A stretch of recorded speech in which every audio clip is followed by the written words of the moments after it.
Midnight air in Culiacan tastes of diesel and fear.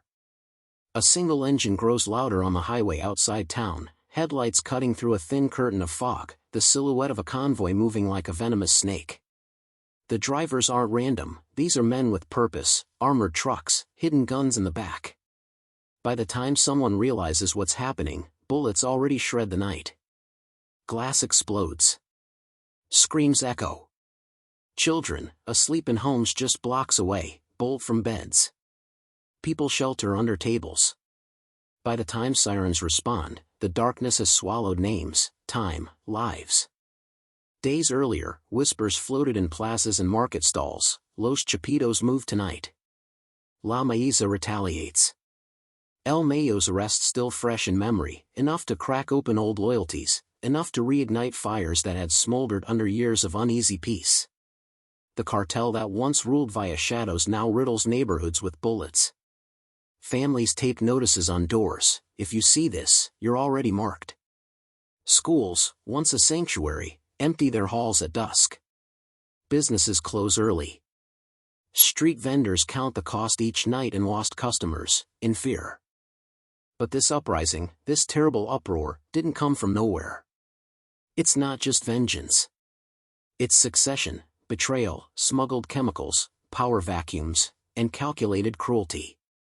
A drug war between faceless factions has turned internal, sons fighting fathers, allies turning enemies, and loyalty traded like currency. They don't just want land. They want control of routes, of labs, of precursor chemicals that make fentanyl, meth, everything. They want the money flowing so steadily that blood becomes just another cost. And now, after the arrest of Ismael El Mayo Zambada in 2024, something old is shattered. La Mayo claims territories once held by the Chapitos. Violence surges so fast that morgues overflow. A decapitated body dangling from a freeway bridge. Horseshoes of burned-out trucks across highways. Neighborhoods sealed off, roads blocked, the army on tiptoes. The price of power is rising, in bodies. But in this war, power doesn't always lie with the one at the top. Sometimes it lies with the one who strikes first, with the one who leaks to the papers, with the one who can keep the streets terrified enough to obey. And there's a message being painted tonight in blood: betrayal is not abstract. It's personal. It's when your brother turns coat. When your lieutenant records your orders. When your name is whispered in courtrooms. If you think you know the Sinaloa Cartel, its legends, its El Chapo escapes, its tunnels, its money, it's time to look again. Because what you'll see tonight is not only what's been done, but what's being done now, in secret and open, with consequences that no one will escape. This is where the empire fractures. This is where the battle begins. Stay with me, because soon you'll see how it escalated, who betrayed whom, and why the war for Sinaloa's soul might not end in a court, but in ashes. Before we dive into the chaos, before the streets ran red, and before betrayal ripped the cartel apart, we must return to where it all began. To the moment peace died, and Sinaloa turned on itself. This is the battle for Sinaloa, inside Mexico's bloodiest cartel war. The title you just saw was not a promise of endings, it's a map of inevitability. Tonight you will travel backward, through whispers in dusty plazas, through shipments crossing the Pacific, through the first split in alliances that was so small at first no one saw it, until one moment cracked everything open and made peace impossible. You are watching True Crime Cartel Originals. Before we dive into today's story, I've got one small favor to ask.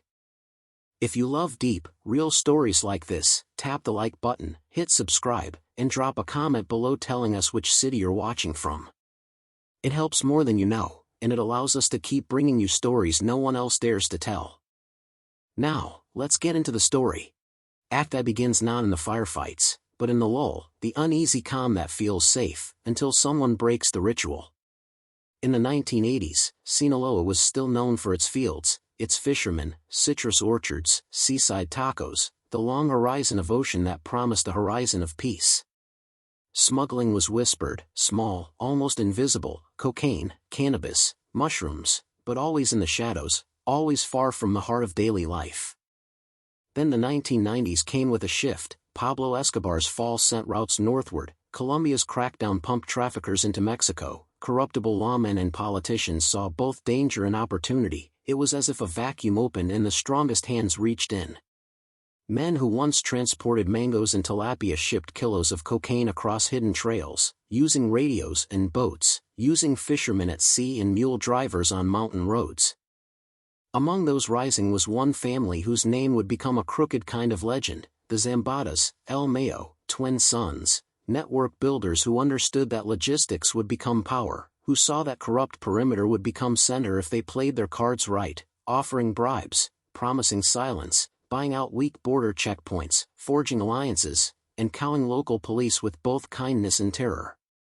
El Chapo Guzmán, already playing the long game, was escaping prisons, building tunnels, reinventing routes north through Baja, through Sonora, through lines of law enforcement that would shift with every election. Together the Zambadas and the Guzmans formed something like a dark partnership, not always cordial, not always transparent, but powerful enough that by the early 2000s, the word Sinaloa meant more than place. It meant contract, it meant fear, it meant product.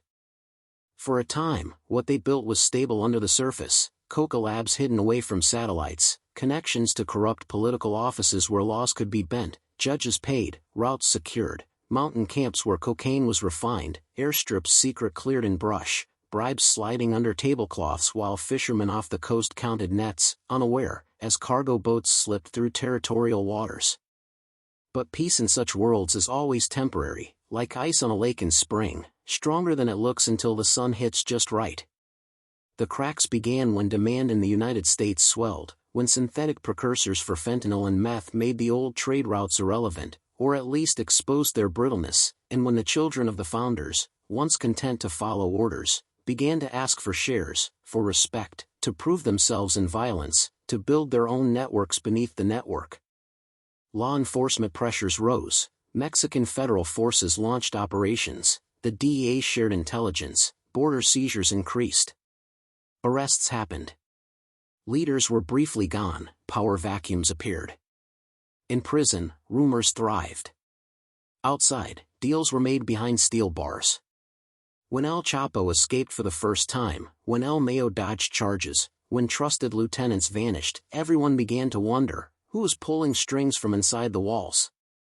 And yet during that rising storm, ordinary people in Sinaloa, teachers, street vendors, mothers gathering tortillas in the morning, continued brushing sun off shoulders, sending children off to school, eating at markets, believing that perhaps this thing with the traffickers could remain invisible, could remain at the edges. But edges always fray. Then came the moment nobody could ignore, a massacre in a small town that didn't even make world headlines, bodies found in deserted warehouses, children orphaned, radio reports declaring the dead nameless, the wounded uncounted, the fear spreading like wildfire. That was the turning point, when Sinaloa's peace died not with a bang, but with hundreds of bullets, with betrayal, and with the realization that no one, not fishermen, not mayors, not mothers, would be safe anymore.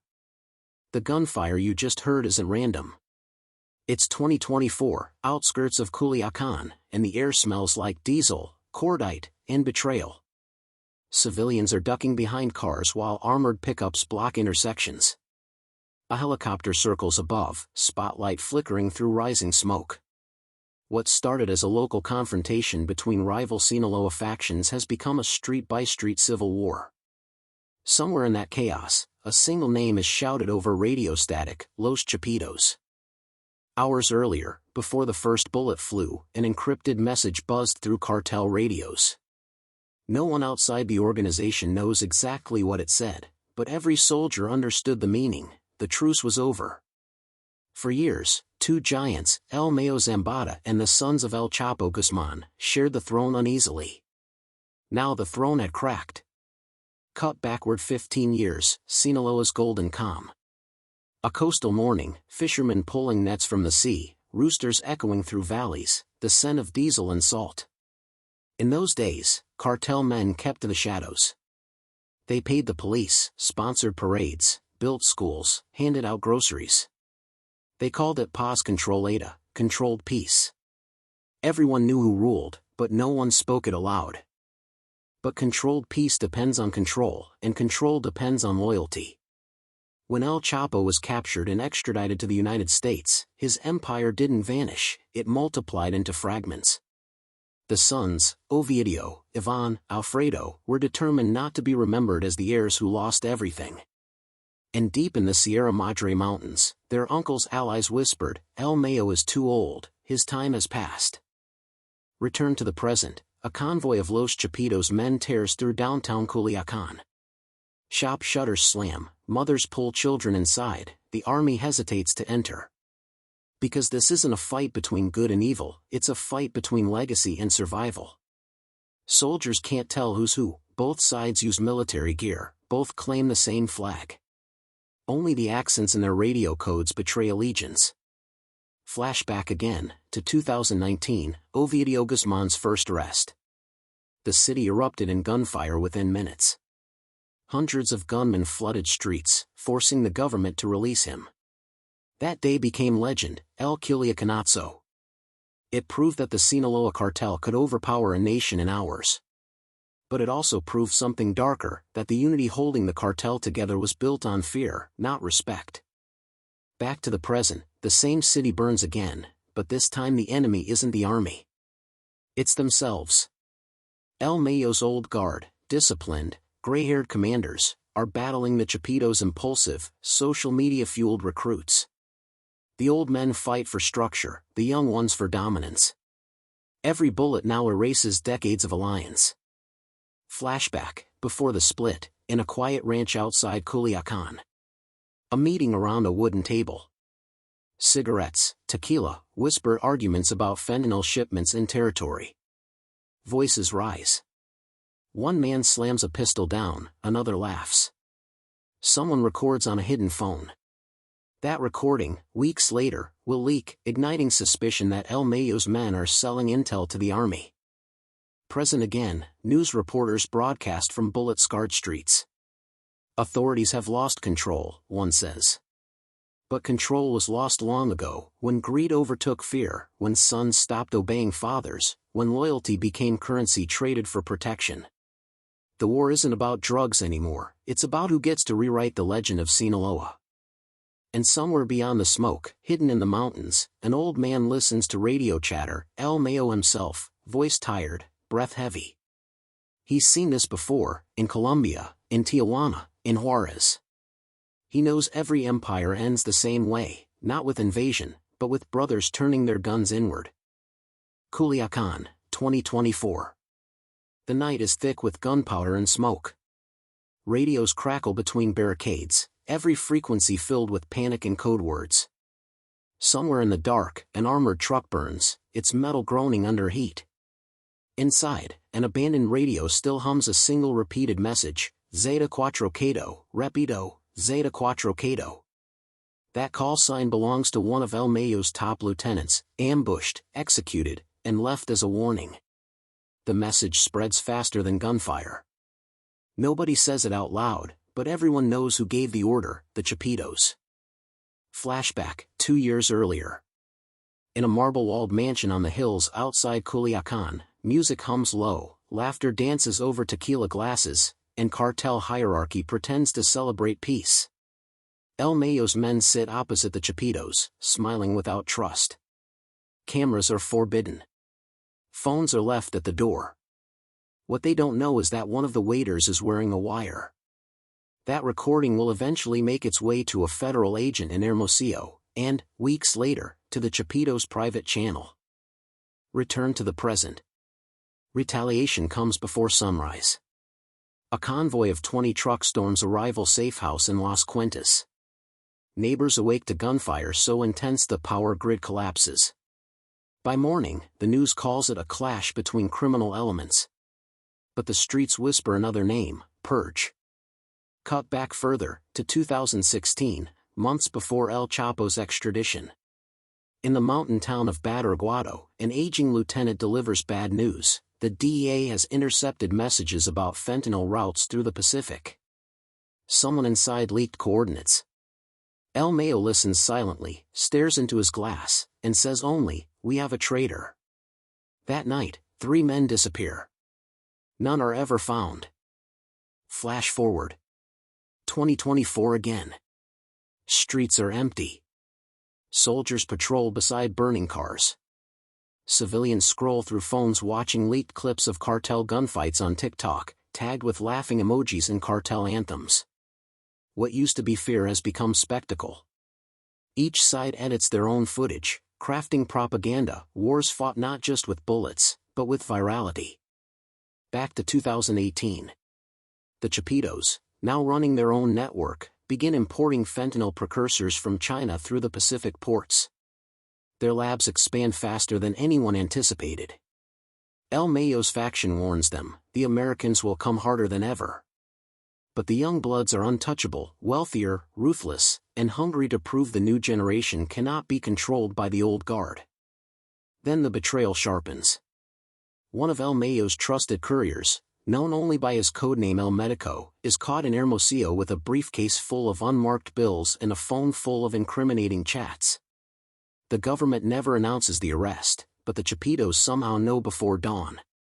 When El Mayo hears, he doesn't rage, he simply turns off his radio, knowing the circle has been breached.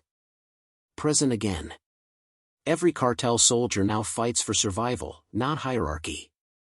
The Chapitos' army floods Sinaloa's capital. Checkpoints turn to kill zones. The army hesitates to engage, fearing another public humiliation. In the midst of it all, civilians start disappearing: taxi drivers, journalists, small business owners, people suspected of being informants. Every abduction tightens the silence. Flashback, 2020. A quiet family dinner in Mazatlan. A local journalist sits across from his wife and daughter, hesitating before revealing he's been investigating a secret deal between military officials and a cartel financier. That night, he never comes home. His report is deleted from the paper's archives by morning. Only his last notebook survives, its cover marked in ink, Maisa, internal war predicted. Back to now, Culiacan's morgue is overrun. The city smells of disinfectant and decay. Body bags lie stacked in corridors while families queue outside holding photographs. The government calls for calm. The cartels call for revenge. And somewhere, in a small, guarded hospital, Ovidio Guzmán lies wounded from an ambush that his own men might have arranged. The war is eating its children. By 2024, the state of Sinaloa is no longer divided by borders, it's divided by allegiances. Every hill, every checkpoint, every dusty crossroad belongs to someone. The Chapitos, led by Ovidio and Iván Archivaldo Guzmán, control the city's veins, Culiacan's highways, ports, and labs. El Mayo's loyalists cling to the shadows, their influence stretching quietly through the Sierra Madre like old roots refusing to die. But peace is no longer possible. The empire built by El Chapo is bleeding from within, and the blood won't stop. Flashback, 2019. The day everything changed. A black pickup truck tears down the highway toward the city center. Inside, armed men scroll through WhatsApp messages filled with coordinates and orders. "We've got him," one message reads. Moments later, the world learns the name, Ovidio Guzmán captured. Within hours, Culiacan erupts. Barricades. Burning buses. Hostages. Mothers clutching children as gunfire rains from rooftops. The government kneels to cartel firepower and releases Ovidio to stop the massacre. To the world, it's a scandal. To the Sinaloa Cartel, it's proof the state no longer holds power here. Return to the present. The Chapitos' men flood the city again, this time not to rescue, but to rule. Their message is simple: we are Sinaloa now. But loyalty is currency, and currency runs out fast. Many of El Mayo's old commanders refuse to bend. They vanish overnight, some executed, others switching sides. Every betrayal feels rehearsed, like everyone has read this script before. Flashback, 2015. Deep in the Sierra, El Mayo sits at a wooden desk, radio crackling. News reports say his partner, Joaquin El Chapo Guzmán, has escaped prison again. But Mayo doesn't smile. He knows freedom for El Chapo means instability for everyone else. Two lions can't rule the same jungle forever. His silence is not fear, it's foresight. He knows that every empire, even theirs, eventually devours its own. Present day, 2024. Social media becomes the new battlefield. Each faction uploads their victories. Every video of a captured rival becomes digital propaganda. TikTok and Telegram feeds fill with clips of convoys, gunfights, and narco corridos celebrating fresh kills. The violence is no longer hidden, it's trending. It's entertainment. For the young soldiers fighting under the Chapitos, this is not war, it's fame. Flashback, 2021. A secret meeting in Mexico City. El Mayo's emissaries meet with corrupt officials to negotiate protection routes. They offer millions in cash, encrypted data, and silence. But across the table sits someone recording every word, an undercover informant working for the DEA. That footage will later leak, collapsing decades of trust and setting off assassinations across 3 states. Present again. Violence sweeps through Culiacan like a fever. Markets close, taxis vanish, schools shut down. Entire neighborhoods transform into fortresses.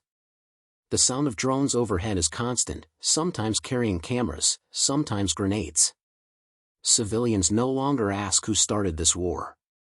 They only ask when it will end. Flashback, 2022. Ovidio's arrest during Operation Culiacan 2. Soldiers surround his home, heavy gunfire cracking through dawn. But this time, they take him alive and fly him to Mexico City. The Chapitos soldiers retaliate instantly, killing dozens. The message is clear: capture one, and the rest will burn the city. Yet behind the fury, whispers spread that someone within the Chapitos circle leaked Ovidio's location. The seeds of suspicion begin to rot the brotherhood from within. Present, months later. The retaliation is biblical. Convoys storm rural safehouses, ambushes on highways, explosions echoing through farmland. Sinaloa becomes a chessboard where the pieces are lives. The army enters, retreats, enters again, never in control. Local residents paint crosses on their doors and pray that neutrality still means safety. But neutrality has no meaning in a war like this. As the war escalates, even El Mayo disappears from public view. His voice, once commanding and calm, vanishes from the radio. Rumors spread that he's sick, retired, or hiding in Guatemala. But the old guard believes otherwise. He's watching, they say. He's waiting. Because wars like these aren't won by firepower. They're won by patience and betrayal. The war for Sinaloa has no beginning, and no one can see where it will end. By mid-2025, entire towns are ghosted, no traffic, no music, no laughter. The scent of burning tires and diesel clings to the air like a curse. The Chapitos still claim control, but even they have lost count of the dead. El Mayo's old network, fractured, hunted, but never erased, has learned to fight invisibly. Ambushes hit convoys like lightning. One strike, then silence. For every video the Chapitos upload of their victory, a new grave appears the next morning. The cartel has turned into a mirror staring back at itself, unable to tell friend from foe. Flashback, years earlier. Inside a small adobe chapel near Badiraguado, El Mayo meets a priest he trusts. They speak softly, away from soldiers, away from radios. If I fall, El Mayo says, make sure they remember I tried to keep the peace.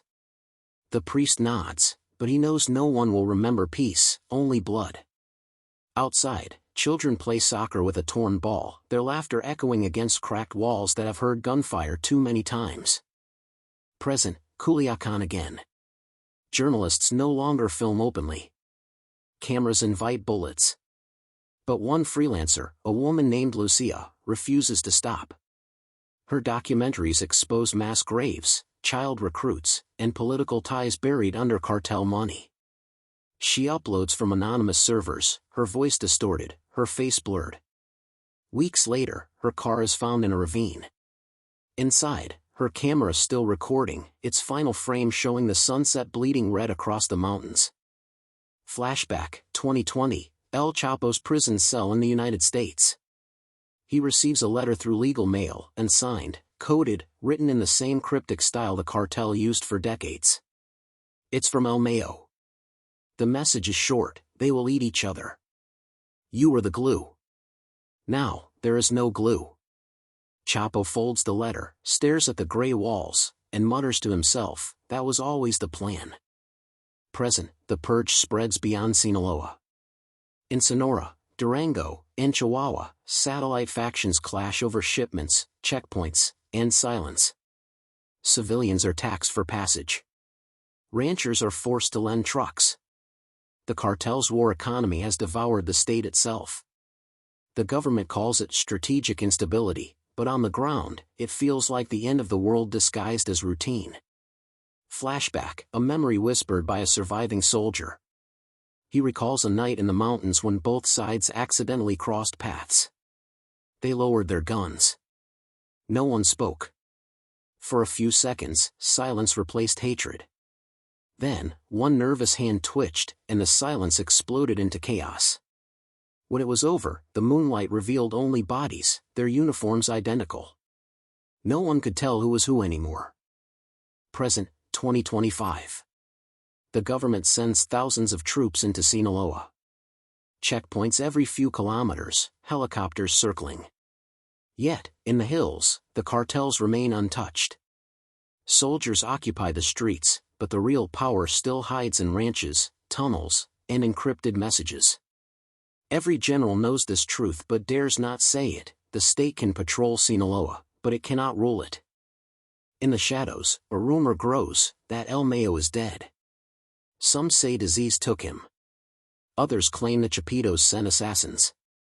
But others whisper he's alive, living in exile in the mountains of Durango, surrounded by loyal men, his radio still active. When someone asks an old lieutenant if the rumor's true, he just smiles and says, "You don't kill a ghost." The Chapitos celebrate victory too early. Their network stretches wide, but their roots are shallow. U.S. indictments fall like rain. Banks freeze accounts. Informants multiply. Even their own chemists flee to South America, fearing retribution. The cartel that once ruled the drug world now fights to survive its own reflection, young, loud, and paranoid.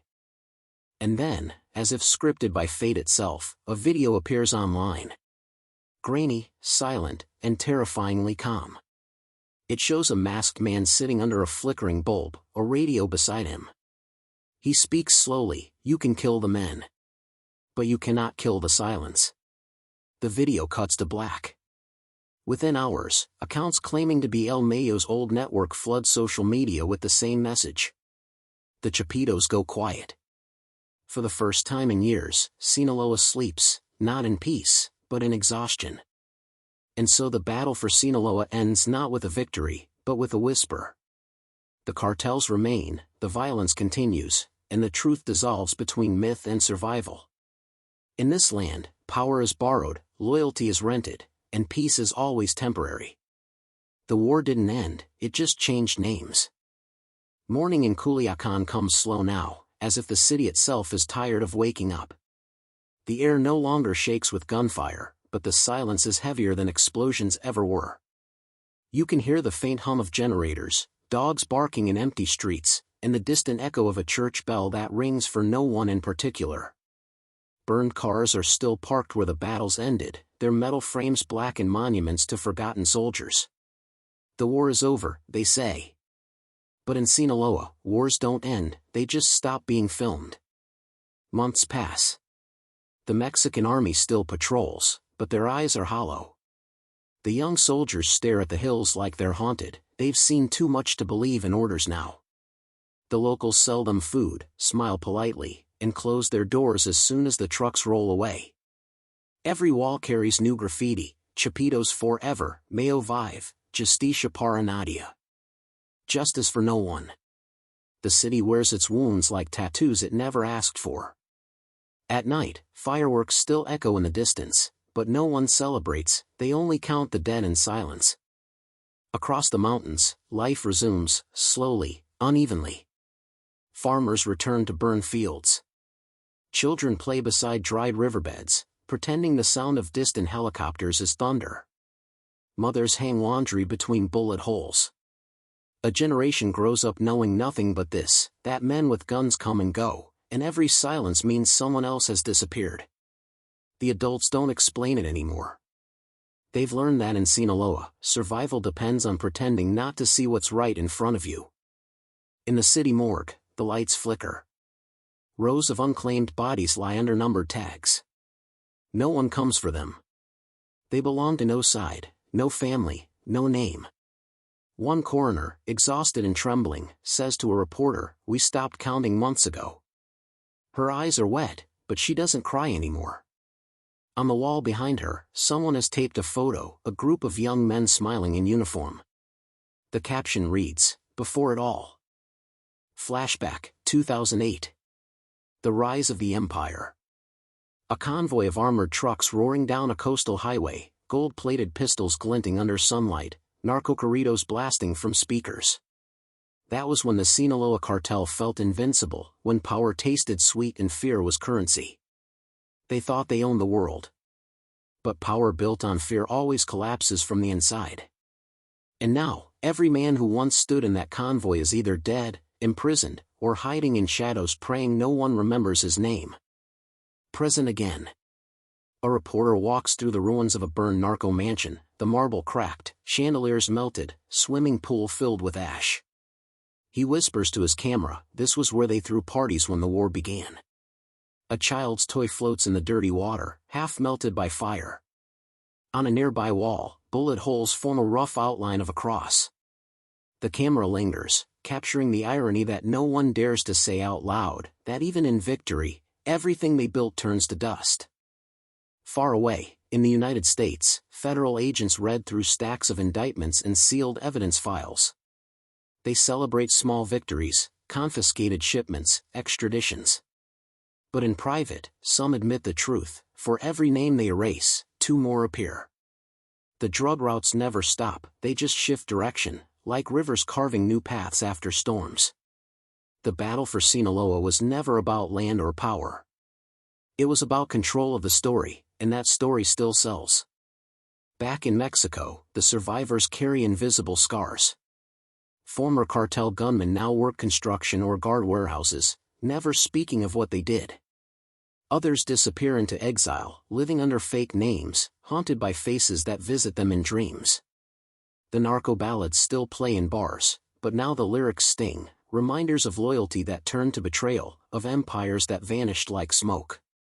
The older generation listens quietly, eyes fixed on the floor, because they remember the real stories behind the songs. The Chapitos still exist, though rarely seen.